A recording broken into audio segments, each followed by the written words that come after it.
The Villisca Axe Murders. Just hearing those words sends a chill down your spine. It was June of 1912. A small, quiet town in Iowa, Villisca, woke up to a horror no one could have imagined. 8 people, 6 of them children, were found murdered in their beds, all killed with an axe. It wasn't a robbery, nothing was really taken, it was just pure, brutal violence. And the worst part? No one ever solved it. The case remains cold, a dark stain on American history. People still talk about it. They wonder, they theorize, who did it, why, how did they get away with it? Now imagine something different. Imagine that house, the Moore family home, had a Ring camera. Not a real one, of course. Ring cameras didn't exist then, not even close. But just imagine. What if that technology, that little box with a lens, had been there, watching? Could it have changed everything? Could it have caught the killer? Could it have brought justice to those 8 souls? That's a big question. It's worth thinking about. Let's start with what happened that night. It was Sunday, June 9th, 1912. Josiah Moore, his wife Sarah, and their 4 children, Herman, Catherine, Boyd, and Paul, had spent the day at church and a Children's Day program. They brought home 2 friends of their daughters, Lena and Ina Stillinger, for a sleepover. A perfectly normal, happy day in a small town. They all went to bed. Sometime in the dark hours of the night, someone came into that house. Someone terrible. The next morning, a neighbor, Mary Peckham, noticed something was wrong. The house was too quiet. No one was up. The chores weren't done. She called Josiah's brother, Ross Moore. Ross went to the house. He tried the front door. It was locked. He went around to the side. He found a spare key, he went inside. What he found in there would haunt him and the town forever. All 8 people were dead, in their beds, covered with sheets or blankets. The windows were covered with curtains that had been drawn from other rooms. They're a horrible scene. The murder weapon, an axe, was found in the house. The killer had stayed there for a time, maybe cleaned up, maybe even eaten. Then they just vanished. Into the night. No trace, no clear suspects, no justice. It became a national sensation. People from all over tried to solve it. Detectives, psychics, amateur sleuths. Nothing worked. The theories piled up. A drifter, a serial killer, a local with a grudge. There were many suspects. Frank Jones, a local senator. Henry Lee Moore, another local man, though no relation to the victims. Even a traveling preacher named George Kelly. He was tried for the murders but acquitted. There just wasn't enough proof. That's the key. Proof. Evidence. Something solid. And that's where a Ring camera comes in. What is a Ring camera, really? It's just a small camera. It hooks up to your Wi-Fi. It watches, it records. Most people know them as doorbell cameras. They see who's at your door. They let you talk to them even if you're not home. But Ring makes other cameras too. Outdoor cameras, indoor cameras. They all do pretty much the same thing. They sense motion. When something moves in their view, they start recording. They send an alert to your phone. They save that video to the cloud, meaning it's stored online, not just on the camera itself. They often have night vision so they can see in the dark. They have microphones so they can record sound. People use them for peace of mind. To know if a package arrives. To see who's knocking. To keep an eye on their property. It's a simple piece of tech, really. But it gives you eyes where you don't have them. It remembers what you might forget. It's a silent witness. Now, let's play the what if game. Imagine the Moore house on that fateful night in 1912 had a few Ring cameras installed. Say, one at the front door, one at the back door, and maybe one looking over the yard. How would that have changed things? First, think about the motion detection. A Ring camera's always on alert, it's waiting. When the killer approached the Moore house, the camera at the front door would have sensed movement. Ping! An alert would have gone off. Now, in 1912, there wouldn't have been a smartphone to receive that alert. But let's just assume the camera's there and functioning as it would today. It would have started recording, automatically, without anyone needing to press a button. This is huge. In 1912, the killer approached, entered, committed the murders, and left, all completely unseen. No one heard a thing. No one saw a thing. The killer was a ghost. But with a Ring camera, that ghost would have become solid. The camera would have captured the killer walking up the path. It would have shown the killer standing at the door. It would have recorded the exact time of entry. That timestamp alone would have been invaluable. Police in 1912 had to guess. They had to rely on timelines from people who last saw the family alive. The camera would give absolute certainty. Then there's the night vision. The murders happened in the middle of the night. It was pitch black. Darkness was the killer's best friend. It let them hide. It let them move unseen. But a Ring camera sees in the dark. It uses infrared light. It turns night into a grainy black and white movie. It's not perfect. It's not like daylight. But it's enough. It might have shown the killer's face. Or their build. Their clothes. Even a shadow of an axe in their hand. Any single detail would have been more than the police had at the time. Any detail would have been a starting point. It could have been the difference between a complete mystery and a clear lead. And let's not forget the recording capability. The camera doesn't just show you something live. It records it, it saves it, and Ring cameras save that video to the cloud. This means even if the killer saw the camera and smashed it or took it, the recording would already be safe. It would be online, untouchable.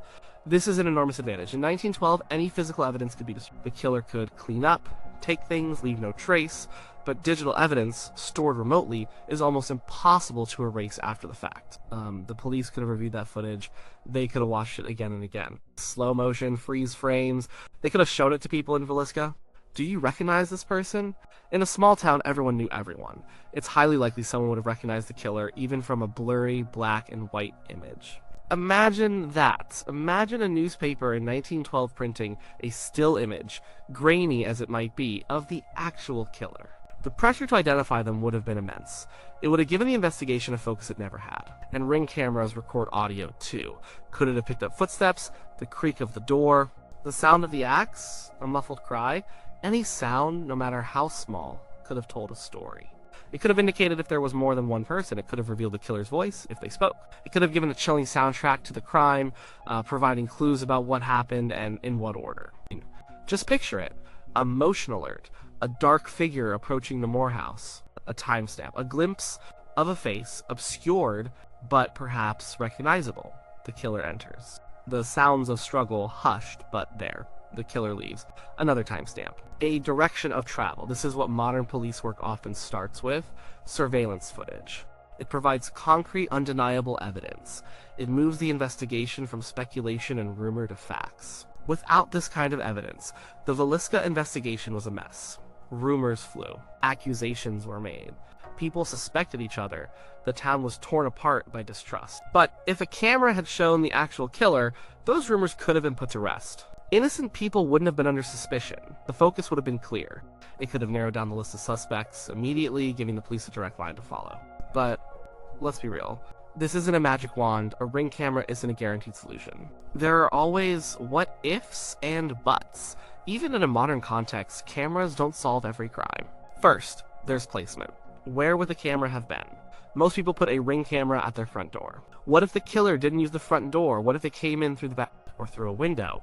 The Moore house had windows that were tampered with. If the camera was only at the front door, it might have missed everything.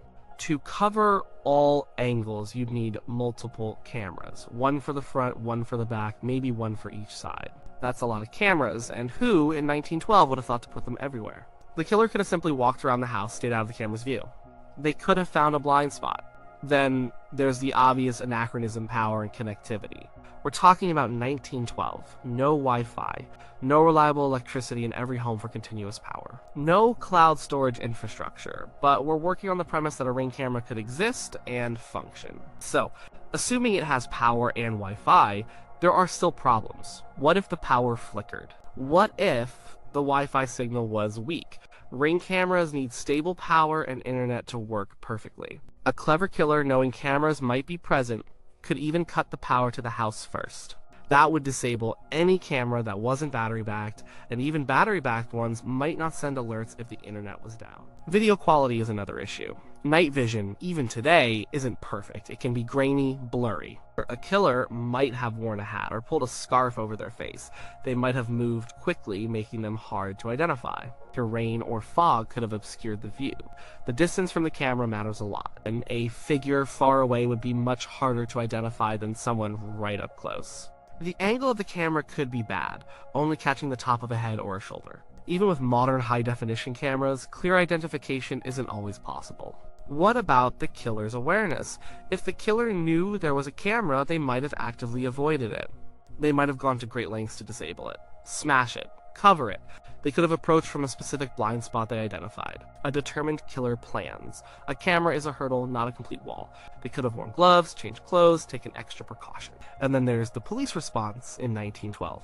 Even with perfect video footage, what would the police back then have done with it? They didn't have digital screens in their offices, no computers, no video enhancement software, no national databases for facial recognition. They would have had to process this film in a way that just wasn't technologically possible. They might have projected it onto a screen, shown it to people. It would have been slow, cumbersome. They wouldn't have understood the full value of digital evidence like we do today.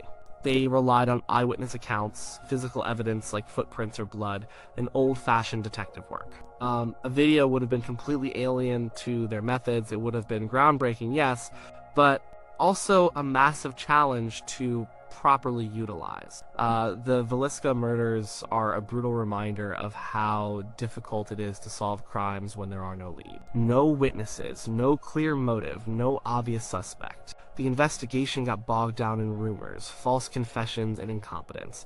The lack of concrete evidence meant that every theory, no matter how outlandish, had a chance to grow. This is where a ring camera would change everything. It wouldn't just be a lead. It would be the lead, it would be foundational, it would move the investigation from guesswork and speculation to solid facts.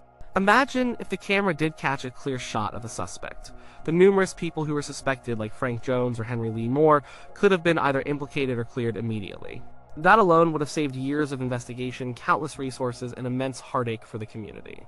It's not about being a magic bullet that makes crime disappear. No single piece of technology does that. But it would have provided a starting point, a face, a time, a direction of travel. These are the pillars of a modern criminal investigation. Without them, police are always playing catch-up, always trying to reconstruct events from fragments and hearsay. Villisca is a tragic example of what happens when those fragments are almost non-existent. A ring camera, even with its limitations and the anachronism of its existence in 1912, would have been the biggest piece of evidence imaginable. It wouldn't have prevented the horror that happened inside that house. It wouldn't have brought the 8 victims back. But it almost certainly would have provided a path to justice. The small town of Villisca, forever scarred by that summer night, might finally have gotten answers. The families might have found closure. The what if hangs heavy in the air. Modern technology applied to an old, terrible mystery. It just makes you think about how different things are today. How much we rely on cameras and how much those cameras have changed the game for solving crimes, making it much harder for killers to simply vanish without a trace.